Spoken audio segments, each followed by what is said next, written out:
So once you get your goal structure set up, you think, okay, if I could have this life, it looks like that might be worth living, despite the fact that it's going to be, anxiety provoking and threatening, and there's going to be some suffering and loss involved and all of that. Obviously, the goal is to have a vision for your life such that, all things considered, that justifies your effort. Okay, so then what do? Well, then you turn down to the micro routines. It's like, okay, well, this is what I'm aiming for. How does that instantiate itself day to day, week to week, month to month? And that's where something like a schedule can be unbelievably useful. Google Calendar. It's like, make a damn schedule and stick to it. Okay, so what's the rule with the schedule? It's not a bloody prison. That's the first thing that people do wrong. They say, well, I don't like to follow a schedule. It's like, well, what kind of schedule are you setting up? Well, I have to do this, then I have to do this, then I have to do this, and then I just go play video games, because who wants to do all these things that I have to do? It's like, wrong. Set the damn schedule up so that you have the day you want. That's the trick. It's like, okay, I've got tomorrow. If I was going to set it up so it was the best possible day I could have, practically speaking, what would it look like? Well, then you schedule that, and obviously there's a bit of responsibility that's going to go along with that, because if you have any sense, one of the things that you're going to insist upon is that at the end of the day, you're not in worse shape than you were than at the beginning of the day, right? Because that's a stupid day. If you have a bunch of those in a row, you just dig yourself a hole and then you bury yourself in it. It's like, sorry, that's just not a good strategy. It's a bad strategy. So maybe 20% of your day has to be responsibility and obligation, or maybe it's more than that, depending on how far behind you are. But even that, you can ask yourself, okay, well, I've got these responsibilities. I have to schedule the damn things in. What's the right ratio of responsibility to reward? And you can ask yourself that, just like you'd negotiate with someone who is working for you. It's like, okay, you got to work tomorrow. Okay, so I want you to work tomorrow. And you might say, okay, well, what are you going to do for me that makes it likely that I'll work for you?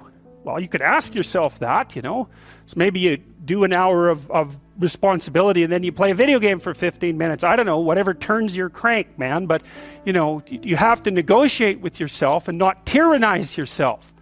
Like you're negotiating with someone that you care for, that you would like to be productive and have a good life. And that's how you make the schedule. It's like, and then you look at the day and you think, well, if I had that day, that'd be good.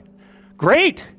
And you're useless and horrible, so you'll probably only hit it with about 70% accuracy, but that beats the hell out of 0, right? And if you hit it even with 50% accuracy, another rule is, well, aim for 51% the next week, or 50.5% for God's sake, or because you're going to hit that position where things start to loop back positively and spiral you upward. And so that's one way that you can work on your conscientiousness, is to plan a life you'd like to have. And you do that partly by referring to social norms. That's more or less rescuing your father from the belly of the whale. But the other way you do that is by having a little conversation with yourself about, as if you don't really know who you are, because you know what you're like. You won't do what you're told. You won't do what you tell yourself to do. You must have noticed that. It's like you're a bad employee and a worse boss, and both of those work for you. You don't know what you want to do, and then when you tell yourself what to do, you don't do it anyways. You should fire yourself and find someone else to be. But my point is that you have to understand that you're not your own servant, so to speak. You're someone that you have to negotiate with, and you're someone that you want to present the opportunity of having a good life to, and that's hard.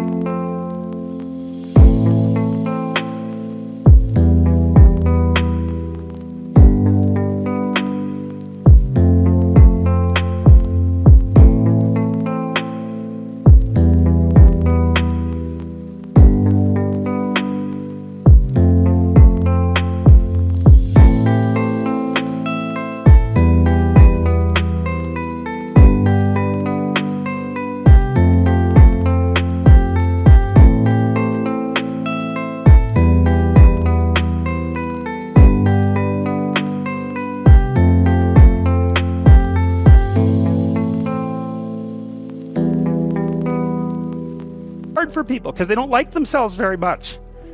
So they're always like cracking the whip and then procrastinating, and cracking the whip and then procrastinating, and it's like, God, it's so boring and such a pathetic way of spending your time. And you know what that's like, because you probably waste like 6 hours a day. And I think we did an economic calculation about that a while back, right? Your time's probably worth $50 an hour, something like that. I mean, you're not getting paid that now, but you're young, and so this is investment time, and what you do now is going to multiply its effects in the future. So let's say it's $50 an hour, which is perfectly reasonable. So if you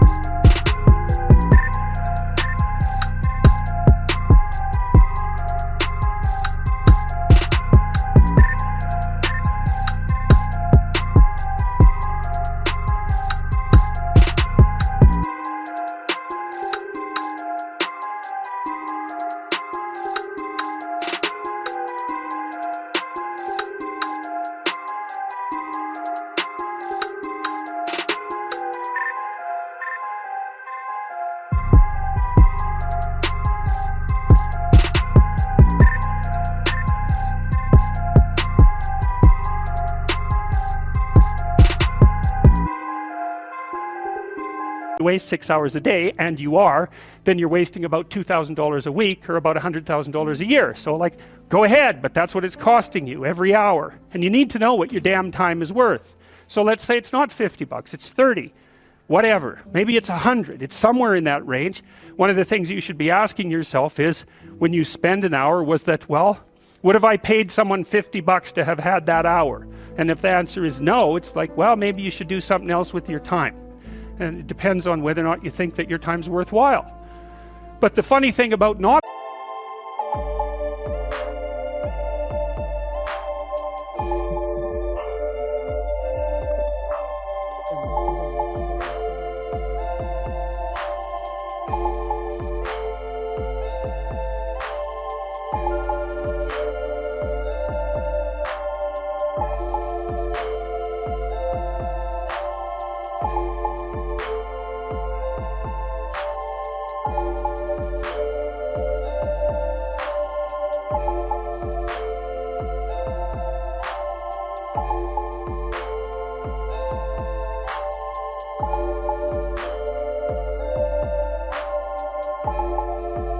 assuming that is, if you assume your time isn't worthwhile, what happens is you don't just sit around sort of randomly in a state of responsibility-less bliss.